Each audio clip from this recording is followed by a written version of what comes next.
So I immediately thought of Papa Smurf, or like leprechauns. I don't know. They lived from the Little Tennessee River up into Kentucky. Now, the men who lived in this area, they dwelled in log cabins, and they had large blue eyes and white, fair skin. So they sound like my people. I'm short, I'm white, super pale, and I got big blue eyes. There you go. And they were also sunblind during the day. They only left their homes at night to hunt, fish, build. I guess just do the things that people do. But they did them at night because they could only see in the dark. Now, the Cherokee called them moon-eyed people. Now, some say the moon-eyed people were Welshmen who migrated to America around 1170 and settled in the Smoky Mountains. But eventually, the moon-eyed people were driven away from their homes and disappeared forever. But still a legend that sticks around today. Now, another legend I have for you, we're going to go back up to West Virginia. Can't get enough of the wild and wonderful West Virginia. In 1952, two brothers saw a UFO in the sky near Flatwoods, West VA. Now, the object seemed to crash on the property of a local farmer. So these two brothers go grab their mama. They start to make their way over to this farmer's property, and there were a few other people who had also witnessed this strange occurrence that were making their way over. So they all meet up, and they see the wreckage of this UFO. Now, emerging from this wreckage was a 10-foot tall monster with a blood red face and a green glowing body. Now, I have to say, if I'm ever out in the fucking woods and I see something like this, I am going to piss myself, okay? Well, the monster hissed at the group of onlookers. I'm wondering if it was like a cat. Meow, meow. Well, anyway, the monster hissed at the group of onlookers who had gathered after witnessing this crash. Now, some of the group say they fainted. Others say they just immediately started vomiting.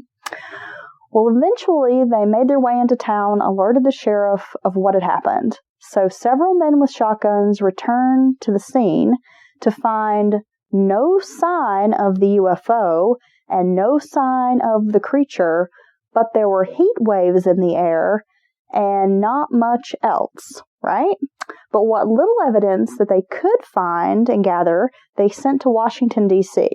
So during this time, this is what's pretty interesting, is there had not been many reported UFO sightings. The Flatwoods incident was only like the second or third report of its kind. So it wasn't like these people were just jumping on board with some crazy UFO story that they read about in Star Magazine or the National Enquirer, like Bat Boy or something. So these people, this is like one of the first sightings. Got another local legend for you. And now this one crops up all over the place. So it's not unique to the Appalachian region, but it's still something that people claim to see here. Now imagine, let me take you for a journey here. Imagine you're deep in the woods, you're maybe hiking along, it's a great day, beautiful day to be outside. There's a gentle breeze blowing through the trees, the birds are singing, children are laughing, it's a perfect day, and then you hear something, and you stop. Is it an animal? Is it a bear? It has thick fur. You pause for a moment, waiting for the animal to move. Your heart starts to race. Thump, thump, thump, thump. You can feel your breath speed up. You're trying to be still, and then you realize it's standing upright. Ah! Okay, so known around these parts as Bigfoot, others may know him as Sasquatch or Yeti or even a goddamn Sam Squinch. So if you're not familiar with Bigfoot, then you're probably living under a rock. But he's described, for those of you who do not know, as an ape-like creature. Now, some mountain folks even call him a booger. I've heard him called a booger by a lot of old-timers around here. And others call him Boojum. And yes, that is how Boojum Brewing Company in Waynesville, North Carolina got its name. There's a whole legend of Boojum and Hootenanny, and you can look that up if you want. This creature lives deep in the forest and leaves behind these footprints that are so large, there's no way they can be human. Now, Bigfoot has been around for centuries. If you want to look at the history of Bigfoot, he was actually traced back to Europe in what they called wild men. They were these mythical creatures with this glorious Pantene hair covering every inch of their bodies. So I just imagine like Fabio, but like super hairy, just walking around like, oh, hello, I'm in Europe and blah, blah, blah. These wild men kind of lived out like wild beasts in the woods. Stories about this creature were around in the 2nd century BC. Pretty cool, huh? And in many Native American folktales. Now, just a little side note for you, a little statistic. If we're talking about Bigfoot sightings, Pennsylvania is actually number 3 in reported sightings, just behind California and Washington. But people have claimed to see Bigfoot all over the place. Kentucky, North Carolina, West Virginia, Georgia.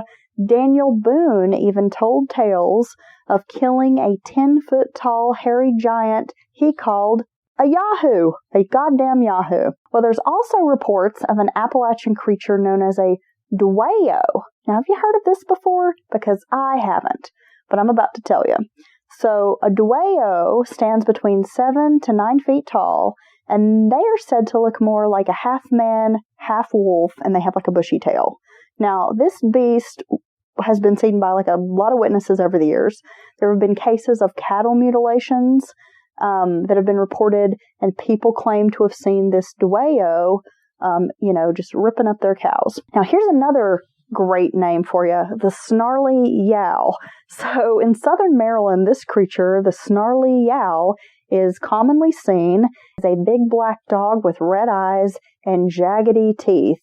And it was first sighted during colonial times.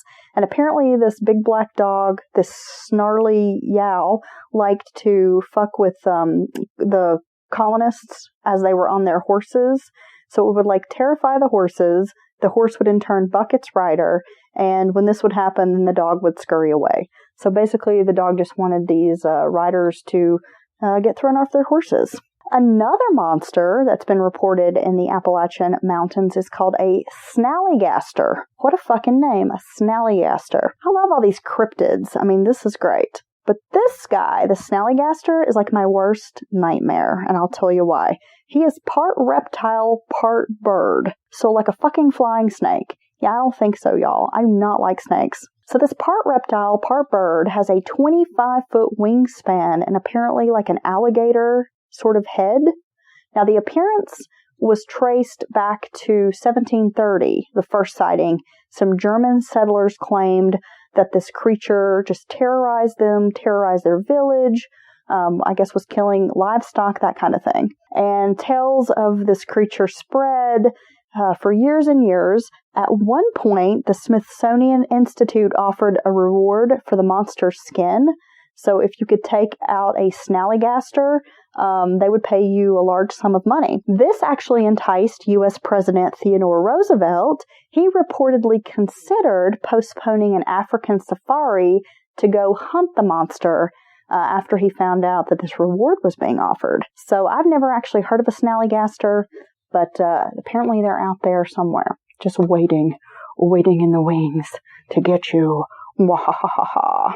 So those were a few of the local legends, some of the wives' tales, superstitions that I thought I would share with you guys. So hope you enjoyed this bonus episode, and we'll be back with more mountain murders for you. In the days of the old covered wagon, where they camped on the flats for the night, with the moon shining dim o'er the old canyon rim, they watched for that brown mountain light. High on the mountain, deep in the canyon below, it shines like the crown of an angel, and fades as the mist come and go. Way over yonder, night after night until dawn, a lonely old slave comes back from the grave, searching